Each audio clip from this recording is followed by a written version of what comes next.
I never expected a black waitress to risk everything to save the twins. No one noticed. I will never forget the day everything fell apart. My heart raced as I pushed through the heavy cafe doors, a pall of doubt and chaos hanging in the air. It felt like a dark cloud had settled over the small town, choking the vibrant laughter from the streets.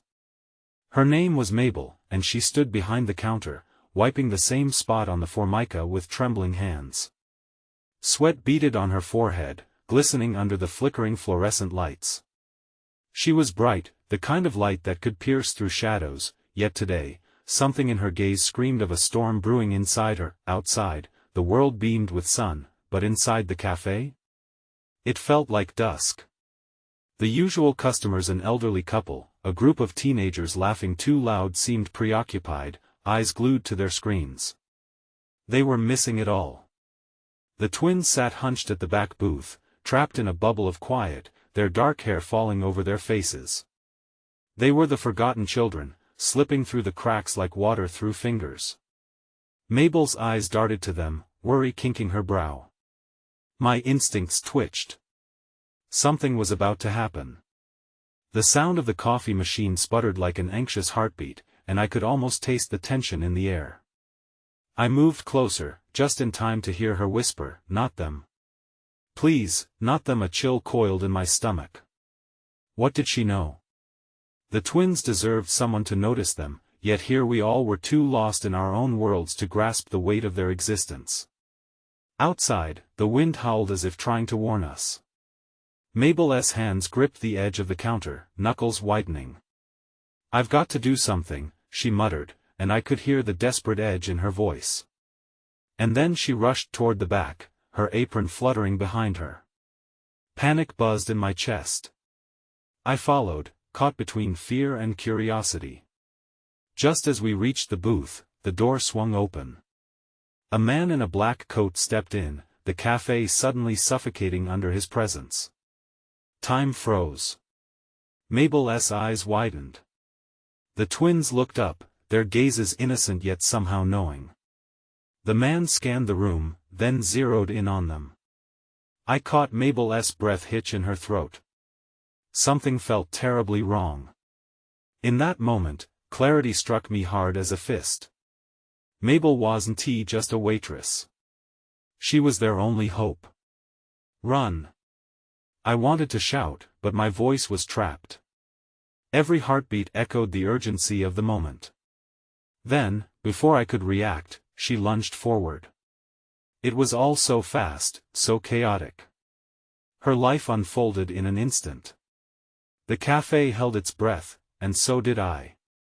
Would she save them, or was she walking into a dark unknown? I never expected a black waitress to risk everything to save the twins. What was she thinking? Hey, before we continue with this amazing story, I need to give you an important heads up. Many subscribers have reported that YouTube unsubscribed them without warning. Take a quick second to check the red button below to make sure you're still subscribed to the channel. I'd hate for you to miss any of the exclusive content coming soon. And while you're there, smash that like button, it really helps me out with the algorithm. Oh, and tell me in the comments, which city are you watching from?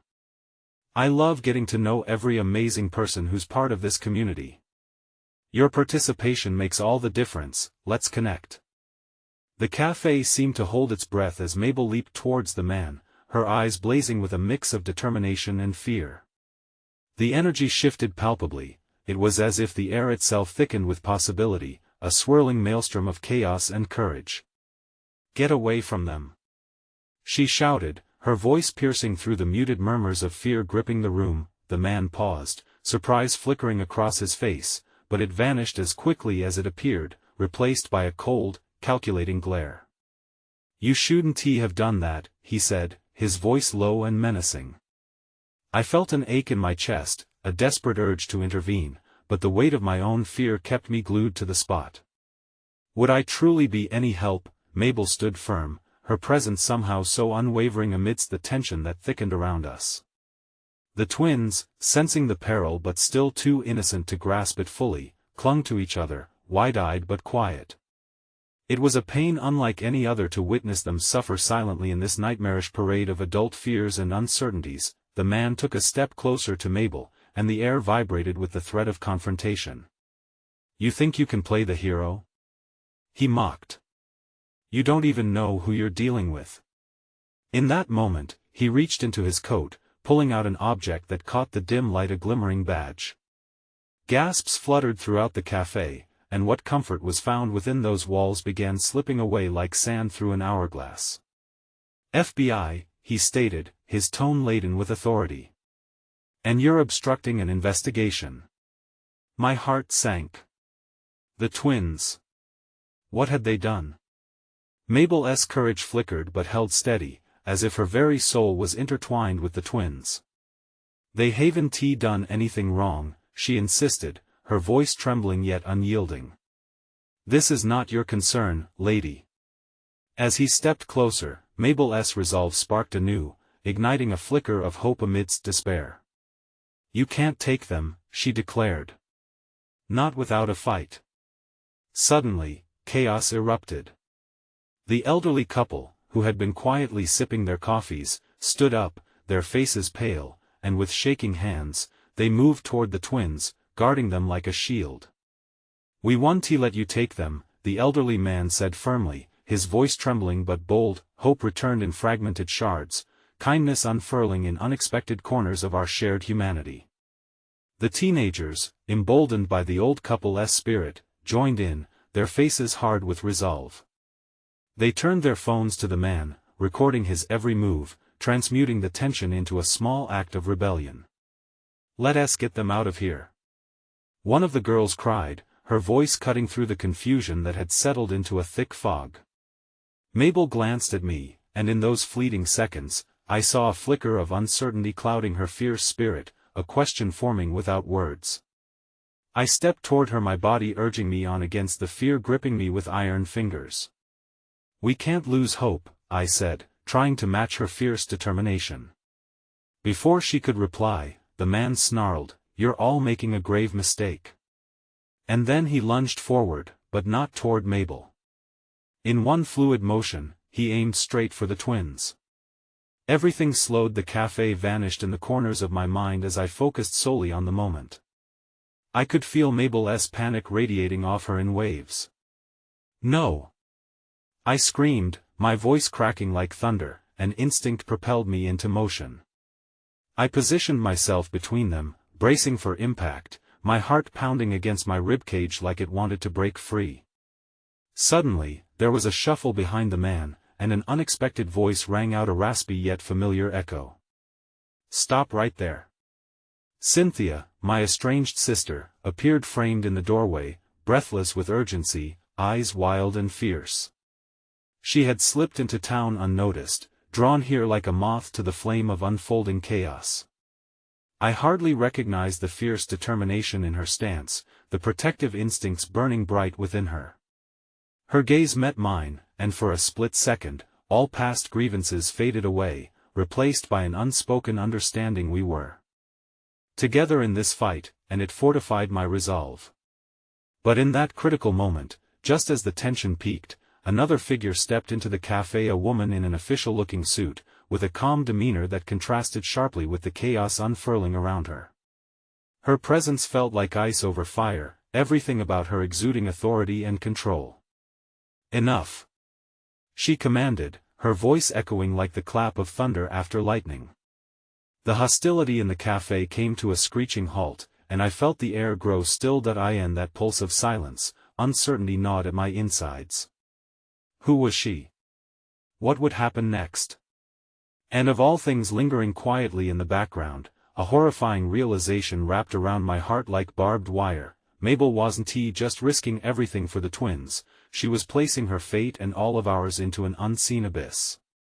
Suddenly, I felt the grip of despair tighten like a vice, and just as I began to breathe again, the woman's voice sliced through the silence, declaring, "Your lives are about to change forever. You'll need to choose carefully." What did she mean? The answer to that question hung dangerously in the air, an impending storm waiting to break loose, and suddenly, I understood this was only the beginning of a tumultuous journey that would alter our lives in ways we could never expect. The cafe stood frozen in that unfathomable moment, an island of stark reality surrounded by the tempest that threatened to engulf us all. Mabel's fierce defiance remained at the forefront, her breath forming small clouds in the cool air of uncertainty. But even within her, I sensed the tremors of doubt, a crack in the armor she'd donned so steadfastly to shield the twins. How far would she go to protect them? The woman in the suit, poised at the threshold, looked like a storm cloud, heavy and promising rain, but offering no predictions of what would fall. The room's anxiety thickened as Mabel took a hesitant step back, her resolve faltering, while the elderly couple buried the twins behind them, a barricade built of unwavering love. "Please, just let them go," Mabel's voice trembled, raw with fear yet straining against impending despair. "They've done nothing wrong." The woman regarded her with an inscrutable expression, the kind that promised no solace. "Your concern is noted, but it does not alter the course of justice. The twins are not the only ones who stand to lose everything today," she replied, her voice smooth yet edged with an unsettling authority. "Every choice you make in the next few moments will decide the fissures that split your lives apart or bring them together." As her words sank into the atmosphere, the world around me blurred, the cafe no longer feeling like a sanctuary but a battleground. I caught a glimpse of the twins, their innocent eyes brimming with confusion, seeking answers we couldn't possibly provide. Suddenly, all I wanted was to whisk them away from this chaos, to somewhere warm and familiar. Yet I stood paralyzed, a haunting awareness dawning on me that running wasn't an option. Not anymore. "Cynthia," I whispered, turning toward my sister. She was no longer just an estranged fragment of my history, she was my ally in this inexplicable maelstrom. "What do we do?" She met my eyes, determination radiating from her like the courage of a lioness ready to defend her pride. "We don't give in. Mabel's right, they haven't done anything wrong, and we're not going to let them be taken without a fight." Her voice was like a lifeline, rekindling hope's flickering flame that had begun to feel like a distant memory. I understood then that our paths, chaotic as they were, had interwoven into something powerful. We had been scattered and torn apart by time and misunderstandings, yet here, amidst fear, we had found reason. We fought not just for the twins, but for each other. The tension shifted again, as the man in the middle stepped forward, his gaze now locked on Cynthia. "You're a fool if you think you can shield them. This isn't just some game." His tone dripped with disdain, yet I noticed a fracture in his composure. It was a glimmer of disbelief, perhaps even fear of the unity blossoming in the cafe. The woman in the suit, unyielding as a statue carved from ice, glanced at him, her eyes narrowing. "Keep your focus. We are still in control here," she said, but even I could sense the fragility of her authority, a slip of ice in the grip of thawing warmth.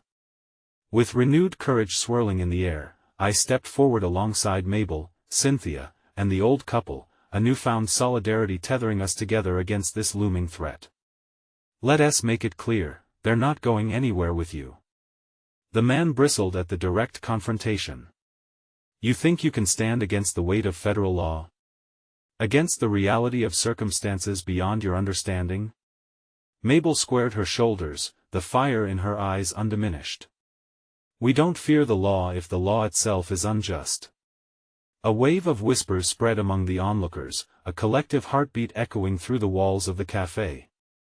While the odds felt insurmountable, kindness, courage, and unity spread like a wildfire, igniting hope in the ash of despair. But I could see the woman calculating, her gaze flickering to the group assembling.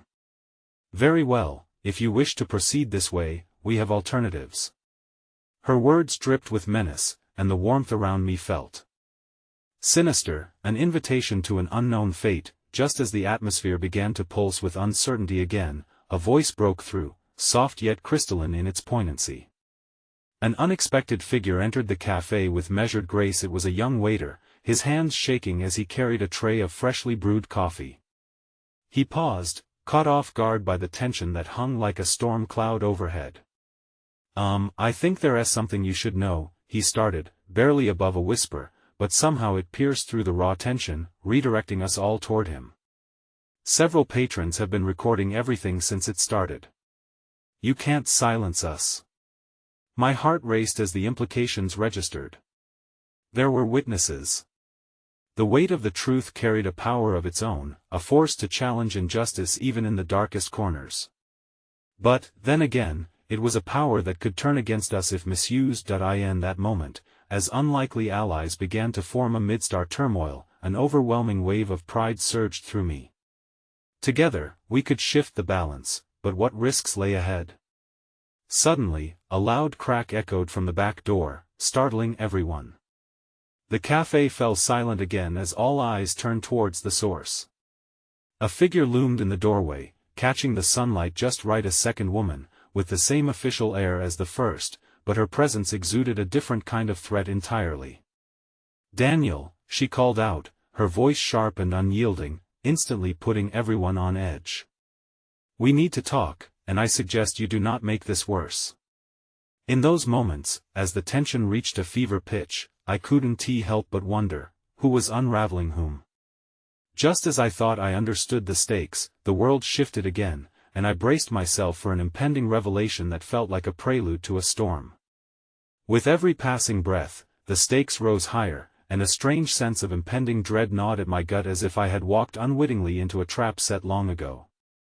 The choices we were about to make would crystallize our futures, and the clarity offered in those moments felt eerily reminiscent of murky waters concealing treacherous depths. The cafe hung in the balance, each breath heavy with anticipation, a sense of a new chapter brewing beneath the surface.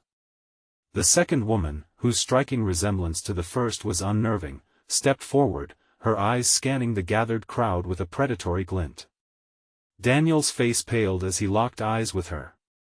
"Just let them go," he pleaded, his voice hoarse, cracking under the pressure. It was a moment of vulnerability that sunk uncomfortably deep, rippling through the assembled allies and fueling the tension that already saturated the air. "No one will go anywhere until we have a clear understanding of this situation," the newcomer snapped, her steel resolve laced with an ominous undercurrent. She exuded a sense of authority that was almost tangible, demanding compliance without hesitation. Yet somewhere deep within me, a flicker of bravery sparked, urging me to push back against the tide of oppression. Mabel, gripping the back of one of the bar stools with white-knuckled intensity, stared defiantly at the approaching threat. "They're just kids. You have no right." Her voice, though fierce, wavered against the authority of the federal policy that loomed over us like a dark cloud. The twins fidgeted nervously behind their barricade, their youthful innocence stark against the brewing chaos. I wanted desperately to shield them from it all, yet there I stood, unable to predict how quickly the cafe could dissolve into a place of despair. "Do you honestly believe that standing here like this changes anything?" the woman asked, a thread of incredulity woven into her tone. "The law is not a fiction created by this little cafe. It holds weight beyond your comprehension."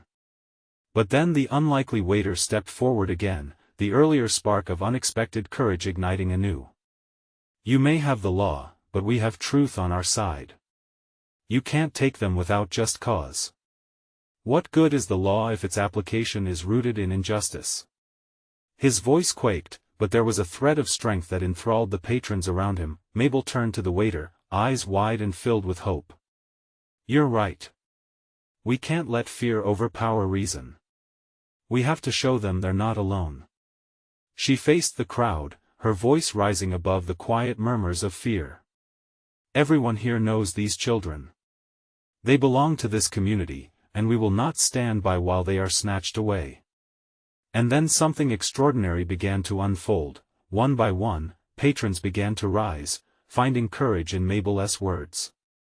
The elderly couple moved, producing worn photographs of the twins, snapshots of laughter shared in summer sunlight, crumbs of love and joy now being scrutinized amid this storm of oppression. "You can't diminish their lives to mere paperwork," the woman said, her gentle voice echoing truth's resonance. Just as a sense of unity began to weave itself into the fabric of our desperate stand, I felt the tremors of doubt slither back in.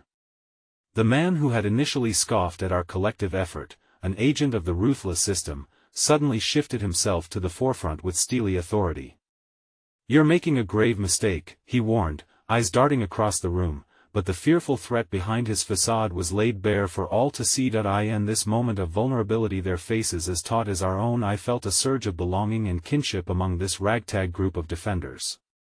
They too were embroiled in a battle larger than themselves, and yet their presence bolstered my spirit, but the warmth of hope shattered in an instant when I noticed the woman from earlier, the one who had brought the intimidation to our door. Her gaze fell upon a few patrons kneeling to comfort the twins, and her next words sent a cold shiver down my spine. "You think you can disregard the rules? The repercussions of these childish games will be severe. Kira, take note." That name sliced through the air like a knife, penetrating the unity we had just established. I turned to see a woman stepping cautiously from the shadows, her apron still crisp, the name tag reading Kira glimmering like a badge of betrayal.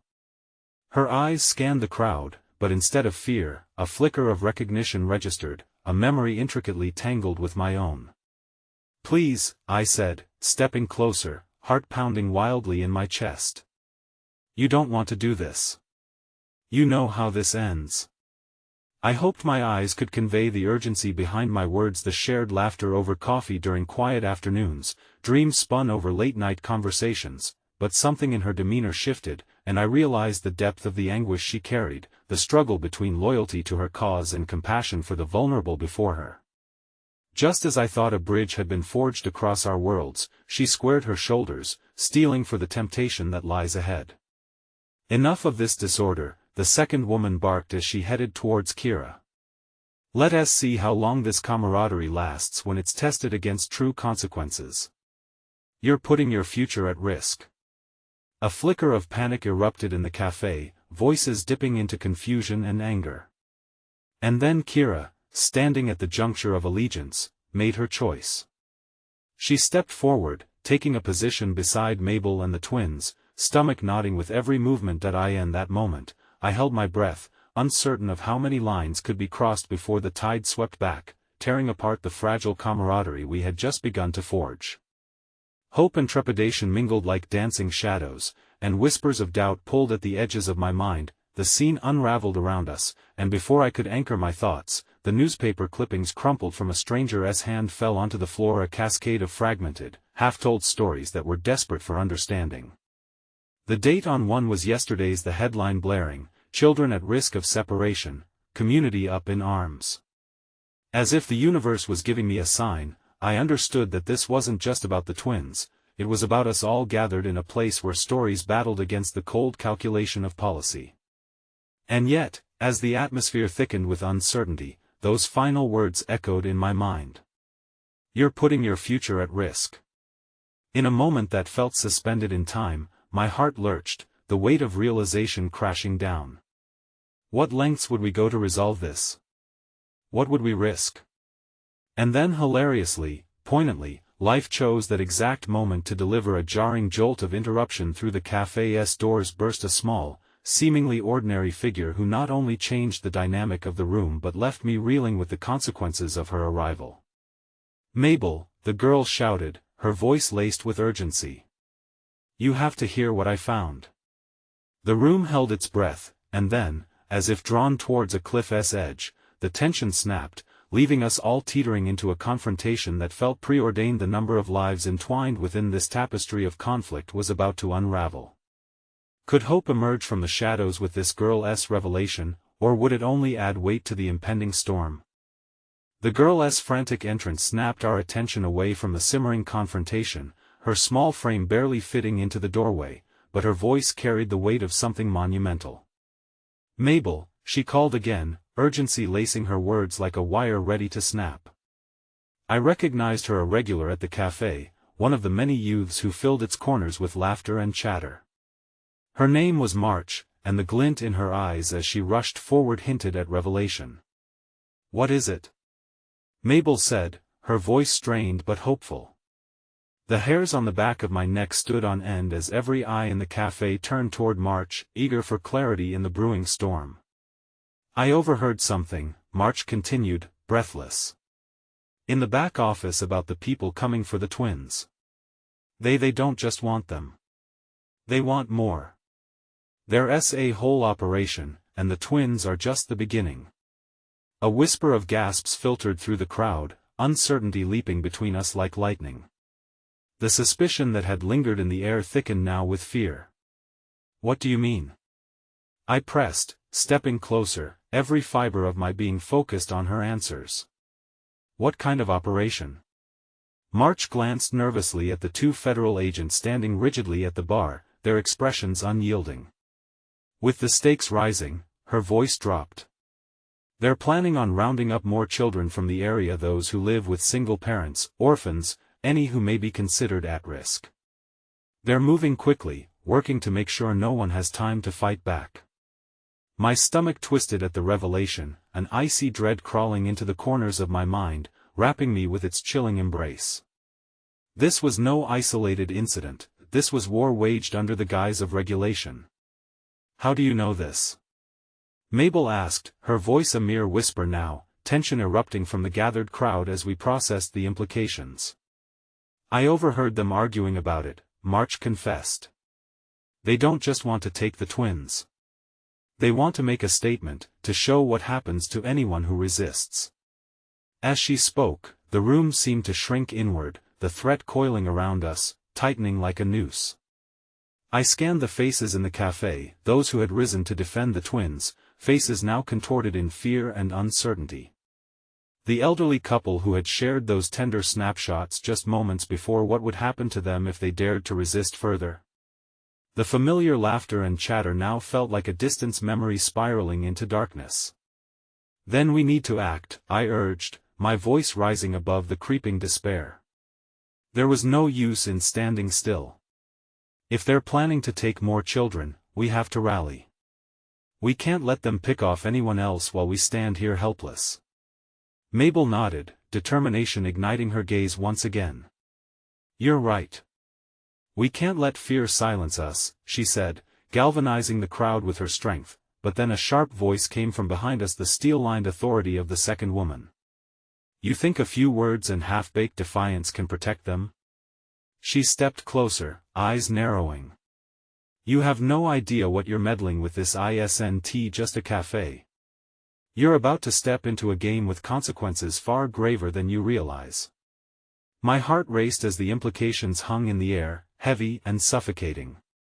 But just when I thought despair might overwhelm us again, a surprising tension flickered. Kira took a step toward the front, standing shoulder to shoulder with Mabel, a subtle rebellion glowing from within. It's our choice what risks we're willing to take, Kira shot back, surprising everyone, including me. Better to stand and fight than surrender to fear. The richness of her words struck a chord with the patrons, igniting those voices that had once lingered in the background. Mabel's fiery resolve traveled like an invisible thread, connecting us all. One by one, people began to step forward, embracing that sense of belonging, of togetherness against the rising tide of oppression. I've known those kids since they were born. An older man cried, his hands trembling with anger.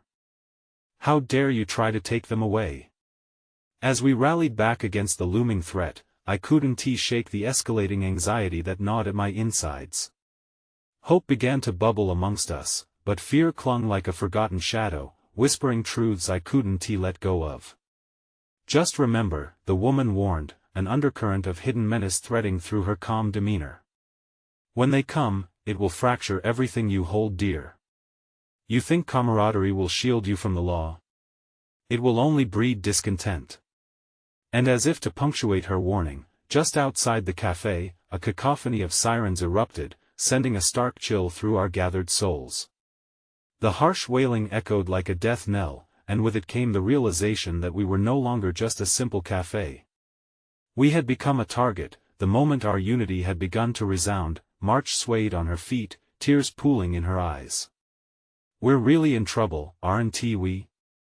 With a sudden flash of inspiration, I turned to March, heart racing as the gears of my mind began to click into motion. No. This could be our call to action. We need to spread the word, gather more people. If they're here now, I swallowed hard, my voice turning urgent. We can tell them the truth. The last words hung palpably in the air. We had to be the voices of the countless children, families, neighbors silenced by fear. We had to push against the tide before it swept away the very essence of this community, before the twins were taken, before more lives were put at risk. And then, looming just beyond the entrance, shadowed figures began to appear. The sirens faded, but the dread amplified. They were here, and we were no longer just standing behind the bar in a cafe. We were now caught in an unyielding embrace with our blurred boundary of resistance against a faceless tide. The cafe buzzed now, a rising undercurrent of fervor and fear, caught between belief and impending reality. But as I glanced at Mabel, then back at the encroaching figures, I realized it wasn't just about the twins anymore. It was about each one of us and the choices that would lead us to either destruction or a flame of audacity. And as March's eyes widened, realizing whom I was speaking about with those words, her gasp echoed against the silence that threatened to choke us all. We can't just stand by. But before I could say more, a voice not unfamiliar rang out from the shadows, a challenge weaving through the tension, a voice that seemed almost like a ghost from my past, holding secrets I had thought buried. "You don't know what you're asking for," it warned, and as I turned, it shook the very ground beneath me as the overlapping souls of past and present converged, utterly unprepared for what this would mean for us all. The air vibrated with an uneasy tension as the figures stepped fully into the dim light of the cafe. I recognized one of them immediately, the tall woman with tightly knotted hair and a sharp, piercing gaze that felt like daggers against my skin.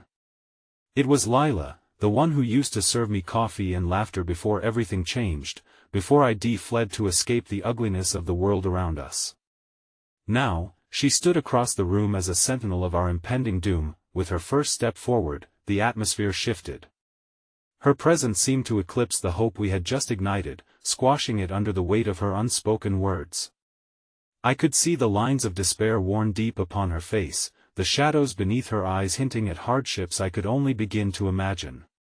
"Mabel," Lila addressed the room, her voice steady, almost cold. "You think you can fight this?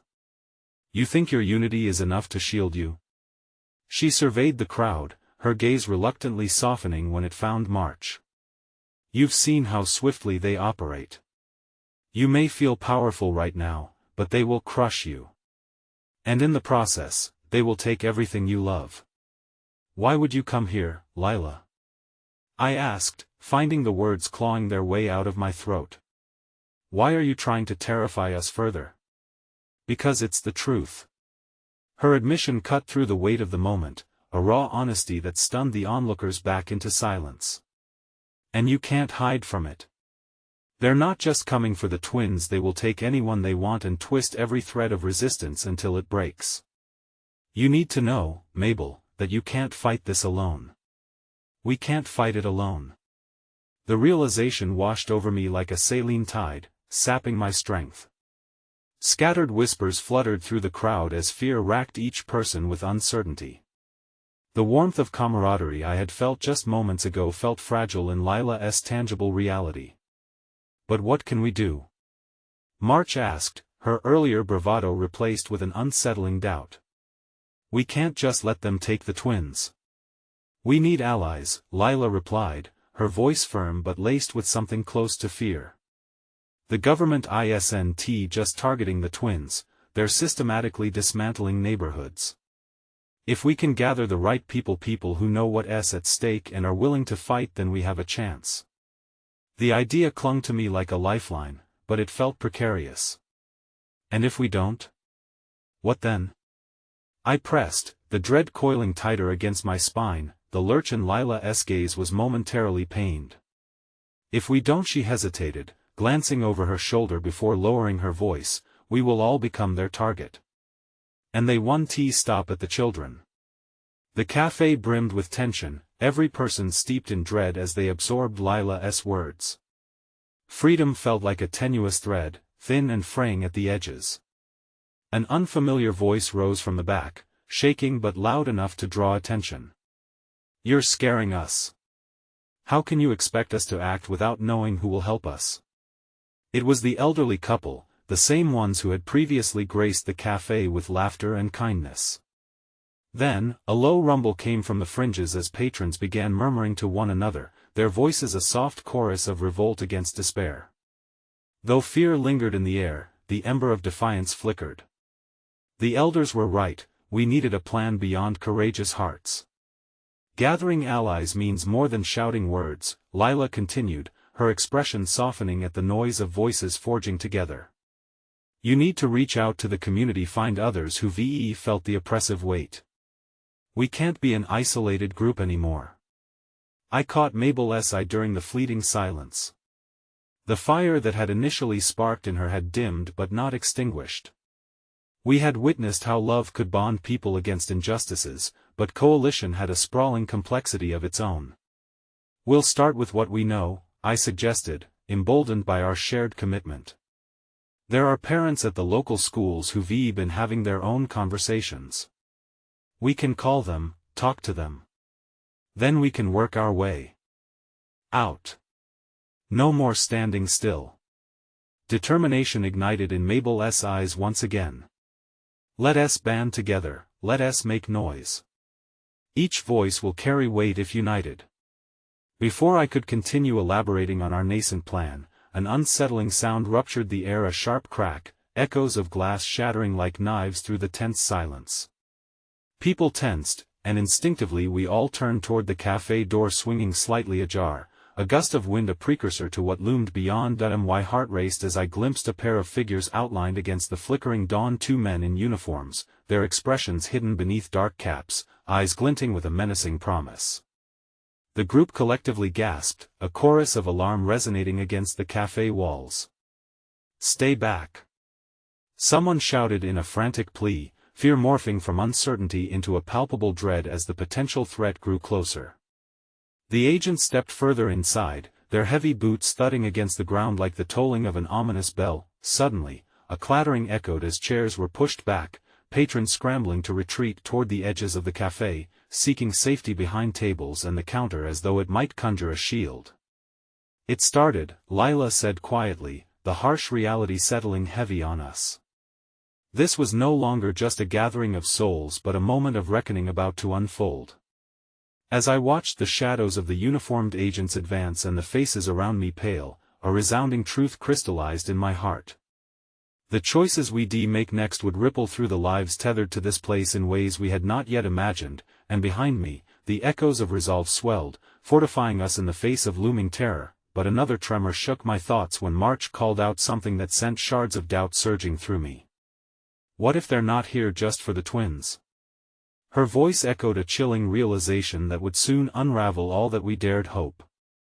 And just as I turned to face her, the sinister truth nodded in the pit of my stomach. All eyes shifted to the entrance, bracing for whatever was about to spill forth, and in that moment, I couldn't shake the feeling that we stood on the precipice of unimaginable change. The tension in the air hung heavy like a storm cloud ready to burst. As the figures of the two agents moved closer, the cafe, which had been an oasis of warmth and courage just moments before, transformed into a cage of anxiety. But it wasn't just dread that flooded through the hearts of those gathered. Determination flickered in the corners of shared glances, the unspoken question of whether we would stand tall or cower low loomed overhead. Mabel! Lila hissed, pulling me aside, her breath warm on my ear. We need to create a diversion. If they're here for the twins, they'll comb through this place in seconds. We can't let them find us so easily. Nods of agreement rippled through the crowd, yet it was hard to discern whether we were responding to Lila's urgent command or the primal instinct to protect what we loved. The elderly couple exchanged worried glances, their faces drained but resolute. They were the first to rise, glancing toward the kitchen. Let us stage a distraction, the gentleman suggested, his voice gathering strength. We'll draw them away while you find a safe place. All right, hold on. I called, dashing to the far side of the cafe, my heart racing against the flow of unfolding chaos. Everyone, listen. We need to create noise, anything to keep their attention. March joined me, her eyes fierce like a flint promised to spark a flame. We turned toward the back. I caught sight of a kitchen door ajar and rushed forward, ready to burst through and gather anything that would keep our enemies occupied. the rumblings of frantic footfalls followed as the patrons began clattering dishes and banging pots, their fear transmuted into action. My chest heaved, tethered between terror and the tension of resistance. I closed my eyes for a brief second and imagined the twins, their laughter ringing in my ears, the twinkle in their eyes blinding amidst the encroaching dark. We were here to protect them, no matter what the price. Suddenly, a loud crash reverberated from the kitchen, followed by laughter. A jovial voice sprang forth from an unexpected source. It was Clara, the waitress with a joyous heart and an unyielding spirit. I had never thought I would find light in such bleakness, yet Clara erupted into a feigned argument with another staff member, filling the cafe with distraction. The sound reverberated off the walls like a melody, if only to mislead. "Get ready," March urged, clutching my hand tightly as we moved to the doorway overlooking the cafe. I scanned the room for the twins, concerned the chaos might jeopardize their safety, but then I noticed something unsettling. One of the agents, the one with a hawkish gaze, refused to blink as he scrutinized our every move, dismissing the clamor around him as mere cover for something deeper, a ruse, perhaps. In that chilling moment, I sensed a shift. The vulnerability of our tight-knit group was no longer just a ticking clock. It was a pulsing heart, aching yet alive. "Focus." Lila's voice shattered through the shambles of confusion, snapping me back to attention. "The both of you must guide the children out the back. It won't be long before they realize something's wrong." Panic surged anew, gripping me like ice. "What if they see us? Then we'll have to give them reason to look the other way," Lila concluded, an adamant glimmer in her eyes. "Trust in our voices. If we're loud enough about the twins, they might just forget the rest of us." I took a deep breath, ready to change course. "Then it'll be our voices they'll hear," I shouted into the chaos, rallying anyone who would listen. March grabbed hold of my arm as I turned toward the kitchen in a flurry of determination. But even amid the rising clamor, the shadows beckoned, ever ominous. "You," the agent yelled, locking eyes with me, an unsettling calm brushing over his features. I froze, the weight of his stare overwhelming, like being caught in the grasp of a trap. Then, a single heartbeat later, the clatter from the kitchen reached an unexpected crescendo. Just when I thought our cover would be blown, the elderly couple stepped forward, drawing the agent's attention toward them. "Leave," the elderly woman beseeched, her voice quaking but undeniably brave. "You don't belong here." Her words ignited the spark I desperately needed, fueling my instinct to defend the twins. I darted to the entrance of the kitchen, waving my arms, urging March to follow. Yet, there was something tingling at the edge of my awareness, an instinct that made the hairs on the back of my neck stand. An urgent feeling, drawing me to a truth hidden deeper than my mind could grasp. It was the gaze of the other agent, one who stood slightly detached from the uproar, as if he were evaluating more than the ruckus alone. "Get out of here," I motioned, ready to risk a desperate escape, yet with the uncertainty simmering still in the back of my mind, I felt as if there were pieces to this chaos I was just beginning to uncover. And then, just as we prepared to slip through the kitchen door, the woman, a seemingly innocent waitress caught in the crosshairs of our fight, came into view. I gasped, heart stuttering as I caught a glimpse of familiar kindness flickering through the agent's hardened demeanor.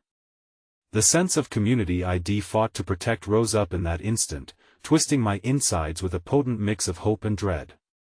"I can't leave them," I whispered to March, who stared back at me wide-eyed, hesitating in the doorway. Little did we know, the most pivotal choice was yet to skewer our lives with shadows far darker, waiting to unveil itself amidst the brewing storm that we had focused so much on the immediate fight at hand. But the revelation hung heavy in the air, and as Clara's laughter echoed behind us, something became achingly clear. Not only were the twins' lives at stake, but so were the very souls of those willing to sacrifice it all.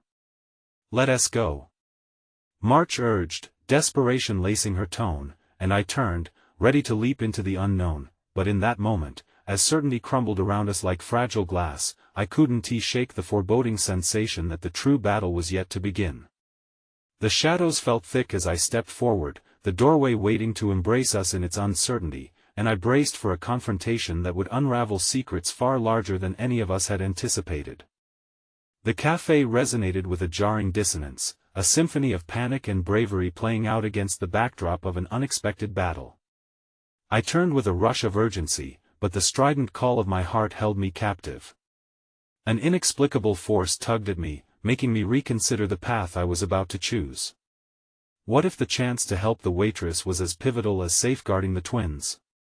"Let us move," March yelled, jostling me from my indecision. Fear evoked a sense of urgency, but the warmth of palpable kindness wrapped itself around me, a flicker of hope struggling to break through the ever-looming dread. As we bolted through the kitchen door, driven by instinct, I continuously glanced over my shoulder, torn between escape and the feeling that I was leaving something crucial behind. Then I heard it, a subtle heartbeat beneath the chaos, a single voice, sharp and breaking through the clatter of clanging dishes.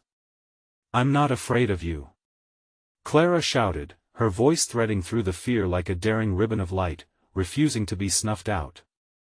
My heart swelled. How could she face them head-on? March squeezed my hand tighter, and the urgency in her eyes became our tether to the here and now. "Mabel, we have to go," she breathed, dragging me forward toward a dimly lit corridor that led away from the pandemonium. However, something held me back, a pull stronger than reason. "I can't just leave her," I exclaimed, my voice hoarse with the weight of my conviction. Could I abandon someone who had shown such extraordinary courage?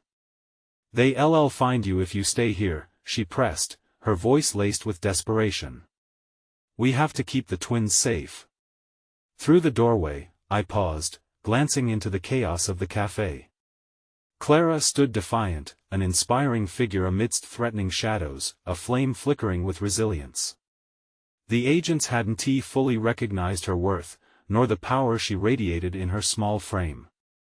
If I could just in a split-second realization, my heart thundered as I grasped the gravity of any further delay. It was a tragic epiphany. Perhaps bravery wasn't always enough. I had to trust her courage would carry her through, but would we find the same fate waiting for us? As I turned to follow March, the backdrop of the cafe faded behind me like an echo in the distance. We raced down the corridor, the light dimming around us with each hurried step. My footsteps felt heavy, self-doubt gnawed at my resolve, each beat amplifying the sense of impending doom. "Where to now?" March panted, her face illuminated by a sliver of light peeking through a door ahead. The uncertainty danced between us like a spectral presence. "There," I pointed to the faint glow, our only potential escape route amid the suffocating shadows. When we reached the door and stepped through, the bright sun was a gift, a heart-stirring comfort urging us forward. But my heart was still heavy, weighed down by worry, a lingering connection to the feelings we had left behind. That we stumbled into the parking lot, eyes darting around in search of familiar faces or kind hearts willing to join our fight. But it was empty, the world outside felt achingly still. "What now?" March asked, her voice filled with a hint of despair. Then out of nowhere, like a summer bird landing unexpectedly, I saw her, Clara, racing out the cafe door, her bright apron a stark contrast against the darkening sky. My heart leaped. She had made it. "Mabel. March." She gasped, breathless, her cheeks flushed but triumph swirling in her eyes. I got them distracted long enough. I overheard the agents. They have a plan for the twins." The realization struck like thunder, cracking open the dimming sky above us. My pulse raced, fueled by a surge of adrenaline and loyalty. "What do we do?" I asked, heart pounding in sync with Clara's frantic energy. "They're gathering at the old warehouse on Emerson Street tonight," she informed us, urgency underpinning every word. "They're not just going after the twins, it's bigger than that. We need to warn the others." Silence hovered for a moment, a fragile cocoon surrounding us as the weight of her revelation sank in, igniting an intense desperation within my chest. We had known risks before, but this was uncharted territory. I felt the swell of obligation rise again, pulling me toward a decision, an action. But just as the three of us began exchanging ideas, an ominous rumble of thunder echoed across the sky, a portent of something darker and heavier looming over us. Uncertainty draped itself over the horizon, intertwining with the palpable fear that twisted in the pit of my stomach. Could we truly save the twins, or were we stepping into a trap of our own making? Before I could articulate my thoughts, a shriek pierced the air, echoing across the empty parking lot. A nondescript van careened toward us, tires screeching against the pavement, the agents' grim faces looming through the tinted windows. "Run!" Clara screamed, her voice a desperate lifebuoy in the torrent of growing chaos that we sprinted, lungs burning, hearts pounding, the drumming of hope and despair playing a chaotic duet as the world around us began to spiral into darkness. "Mabel!" March called, her voice just barely reaching me as we broke into the open streets. The vibrant city that felt so welcoming moments ago transformed into a labyrinth of shadows, evoking a haunting reminder of how fragile freedom remained, and just as a chill crept over us, I caught sight of something glimmering beneath the streetlight, a piece of paper fluttering through the air, an omen perhaps, inviting curiosity even amid peril. I stumbled for a moment, the temptation to take a second glance gripping my heart. It felt vital, an essential clue pointing toward something larger that waited in the depths of the unfolding chaos. Should I risk everything to unveil the truth? Or should I focus on the immediate danger pressing down, an undeniable pursuit determined to capture all we held dear? Conflicted emotions twisted within me, urging doubt and resolve to dance a dangerous waltz as the echoes of our fate hung precariously in the balance. Would we follow the path of light, or would the shadows claim us whole? With urgency at our heels, we ran deeper into the city, every corner sharp with the edges of tension. Noise receded as if the world around us collided with an impenetrable veil. The shriek of tires faded, but the pulse of adrenaline surged through my veins like a primal call to action. Clara and March flanked me, their breaths shallow with fear and determination. "We need to split up," Clara suggested, each word loaded with gravity. "It might be safer and will give us a better chance to gather intel." Panic tightened in my chest. "You want us to risk being alone? What if we're caught together, Mabel? We can't let them take us all at once. Think about the twins." Her voice, usually so steady, trembled slightly, betraying her own unease. I understood the logic behind her idea, even if it rattled me to the core. Together, we had faced countless uncertainties, but now the stakes soared higher. The twins were innocent and vulnerable amidst this chaos, and to save them, we needed more than just courage, we needed a strategy. Feeling the weight of responsibility press down upon me, I nodded reluctantly. "All right. We'll meet at the old warehouse, then." 1 hour? Clara's gaze softened, and for a moment, a flicker of warmth replaced the urgency. 1 hour. Stay safe, okay? March and I exchanged a glance, unsaid fears coiled tightly between us. Dew began to collect on the edges of the leaves above, a physical representation of our turmoil. Without another word, Clara dashed off down a side street, blending into the gathering dusk. March turned to me, her expression mirroring my trepidation. "You ready to do this? We need to figure out their plan." Before I could answer, the air sparked with a tension that crackled through me. "Let us just be careful." We moved cautiously down through familiar streets, our quiet footsteps barely drowning out the distant thrum of the city that still held a semblance of normalcy. As we passed by coffee shops and stores, laughter pierced the air, cruelly reminding me of the ordinary lives spiraling unchanged while we trailed into chaos. Every sound that reached my ears felt like a reminder of what we risked losing. After several blocks, we arrived at a less populated area, the wild look of desperation creeping into my heart once again. It was a stark contrast to the sunny exterior of the cafe we'd left behind.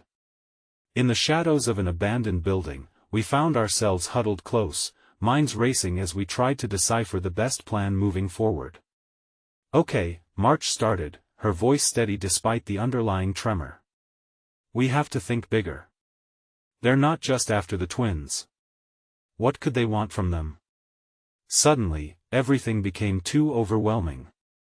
A surge of anger burst forth as I muttered, Why does it always have to be them? Why can't we just be left alone to live our lives?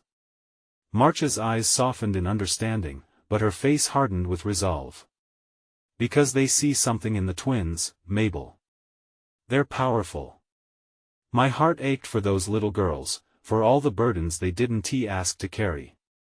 What if they can control them? Before March could respond, a piercing scream erupted from the nearby alley, slicing through the tension. We both froze, pulses quickening as if the fear unleashed a torrent of electric energy. The sound, raw and haunting, beckoned us to investigate. Please, it could be someone in trouble.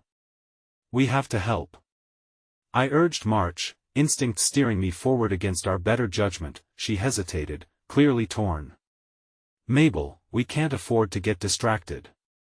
If they find us, but I was already moving, drawn toward the sound, driven by an innate need to aid whoever was in distress. As we rounded the corner, the sight before us flipped my stomach, a young man, surrounded by 2 agents.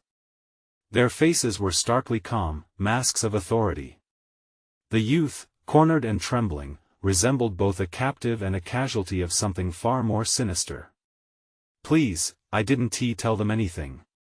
He pleaded, panic-filled eyes darting between them, searching for escape. A sickening twist nodded within me. Just as I considered stepping in, March caught my arm, whispering urgently, "We need to get out of here." But then I noticed a small token of hope, a glimmer in the gradual dimness, a red scarf caught in the wind, fluttering from the young man's pocket. It was frayed and worn, yet vibrant against the gray backdrop. It struck me as a sign, a flickering hope wrapped tightly in chaos. Without overthinking it, I made a split-second decision that could very well seal our fates. I can't just watch. Before March could stop me, I broke into a sprint toward the confrontation. "Hey! Leave him alone!" I shouted, my voice unexpectedly steady, an interior strength that surprised even me. As their heads swiveled toward me, the young man blinked, surprise swirling in his eyes. I felt a moment of powerful connection, a silent understanding that here was someone else pulled into this unforgiving storm, just like us. The agents' expressions hardened, faces turning to thunderclouds.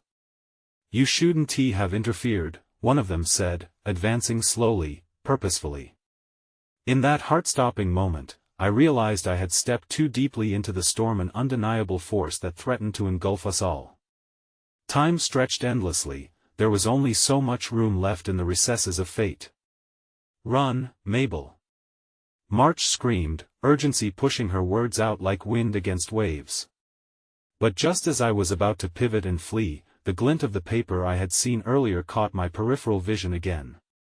It lay nearby, tumbling among the debris, calling out like a siren under the closest streetlight. Was it a clue? A safeguard? Or merely a trap? I stood at a crossroads, a jumble of emotions colliding within me. What if embracing the unknown presented our only chance? Or would it rip us apart irrevocably? Whatever it was, the urgency in the air was suffocating as the agents approached, their intentions unfurling like shadows across my heart, labeling us all as expendable pawns in a game we never agreed to play. Time hung thick with unanswered questions, an emotional abyss preparing to swallow us whole and leave only whispers of our resolve in its wake. The rush of adrenaline surged through me, propelling every heartbeat into a furious crescendo of timing and solitude. I could feel both Clara and March, with their unwavering courage, grounding me amidst a storm of uncertainty. The choice to plunge into action, to disrupt a system with oppressive fangs, had never felt so perilously urgent. "Leave him alone!" I shouted again, my voice slicing through the silence that hung over us like a noose. The approaching agents paused, caught off guard by the sudden burst of defiance, their eyes narrowing in disbelief as they assessed the situation. The young man, the one they cornered, looked at me with wide eyes, a flicker of astonishment sparking between us. In that split second, the world around us blurred, the entire cafe incident replaying in slow motion. We were all caught in the same web, ensnared by something far greater than ourselves, and yet there we were, unwilling to lose more than we already had. As if to add to the tension, the glint of the paper tugged at my focus, fluttering in the wind like a beacon of desperate hope. Mabel, we really need to go. March urged, fear lacing her voice as the agents shifted closer, their intentions made increasingly clear. Her words snapped me back to the moment, reality crashing in like an uninvited wave, but something deep within me anchored me there. This young man was a reflection of all those we had left behind, of the twins, of the world we sought to protect.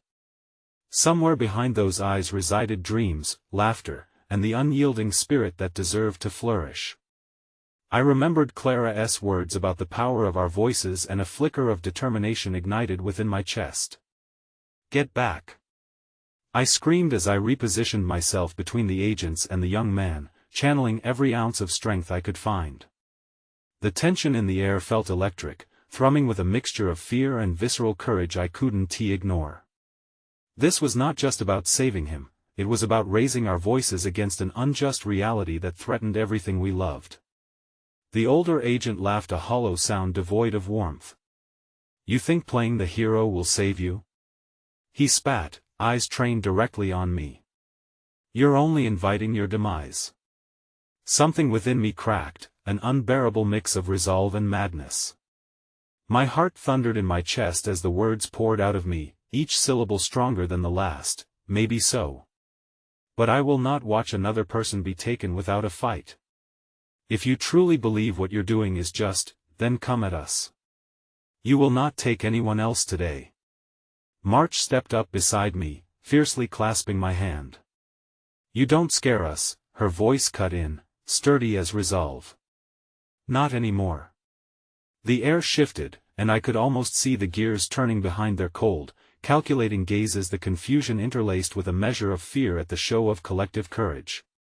Every person gathered, every memory forged within the sanctuary of that cafe, swirled around me like an invincible storm. In that moment, as the agents continued to approach, my thoughts darted back to the twins.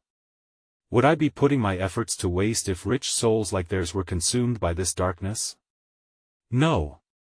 They had come to symbolize hope for us all, and I could almost see their faces before me, innocent, trusting, so much to give to the world, and then it all erupted like the dawn breaking through. A shout rang out from the alley behind us, another figure barreling through the shadows. Mabel. It was Lila, her silhouette stark against the encroaching darkness, the glow of possibility lighting up her face as she rushed toward us, almost like a guardian angel. There's more, she gasped, breathless and fierce. I found some of the others. We have to fight back. All together this time. With Lila's arrival, I felt a surge of unity wash over us, strength cascading through the very marrow of our beings. And as more figures emerged from the alleyway, drawn by defiance, our years of division seemed to dissolve into a bond woven with shared resolve. Time stood still as we gathered, some friends, some strangers, our hearts pounding in sync, ready to defy the conjured shadows that sought to control our lives. The agents paused again, confusion flickering in their eyes as they scanned our faces, our glares sharp with righteous outrage. What the hell do you think you're doing? One demanded, but we stood resolute, a living wall of defiance. Then, with a unified roar, we surged forward, breaking free from the chains of fear that had held us too long. Each footfall echoed like a banner of hope raised high, and the agents faltered as we closed the gap. We're not going to go quietly, I shouted with every atom of bravery anchoring me. You don't get to dictate our worth any longer. We assembled ourselves before the agents, a collective heartbeat thrumming against the darkened backdrop. The heaviness of our defiance stitched together stories woven into this community's fabric, tales of each soul refusing to be forgotten. And just as the agents began to falter under the mounting tide of our collective courage, another voice cut through, sharper than steel. Clara had made her way back, flanked by a huddled group of patrons who shared our stories, now emboldened by our stands. Together, she rallied, each syllable spilling forth like embers igniting a wildfire. We have to reclaim our voices. As if propelled by a shared energy force, our voices became intertwined, converging into a singular proclamation of freedom. Not one more. We cried in unison, an invocation that sent electric shockwaves through the air. In that moment, everything changed.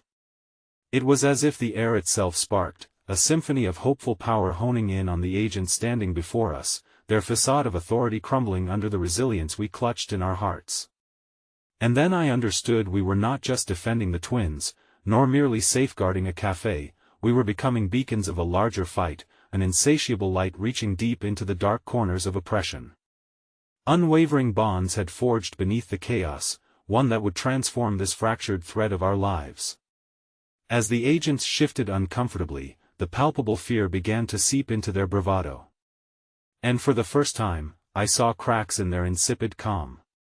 "You can't silence us," I shouted, my voice tearing through the humid air, fierce and uncompromising. With each step forward, I could almost hear the echoes of our families, friends, even strangers rallying behind us, their dreams rematerializing into the fabric of our courage, breathing life into every whisper of hope we stood for. Suddenly, the tension ballooned to a breaking point until the agents stood dwarfed beneath our collective strength. We had become an unyielding force that had the power to shift society. And then, as if summoned by the storm of ardor we had unleashed, the newcomers from the alleyways fell in line with us, every voice raised to the call for change. With the cafe fading behind us, a loud crack erupted from an Agent-S radio, and chaos danced beyond the confines of our nest that we surged forward, hearts unyielding, spirits intertwined. No one could take from us what we built in that cafe, no soul was forgotten. As we pressed onward, united against the encroaching darkness that had once sought to divide us, I knew this was the true beginning of our fight. Together, we would weather any storm, chase away the shadows lurking within our hearts, and forge ahead toward a dawn that promised a different kind of light, one sculpted by our unbroken resolve, birthed amidst hardship, and woven in the glory of our shared humanness.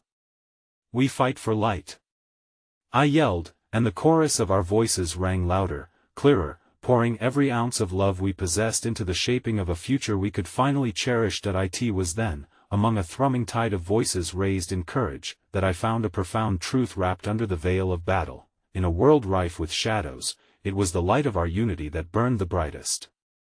And it would guide us home, not strictly for the twins, but for us all, as we vowed to create a tapestry that knew only courage, compassion, and love. The twinkling dawn awaited, and we were ready to meet it head-on.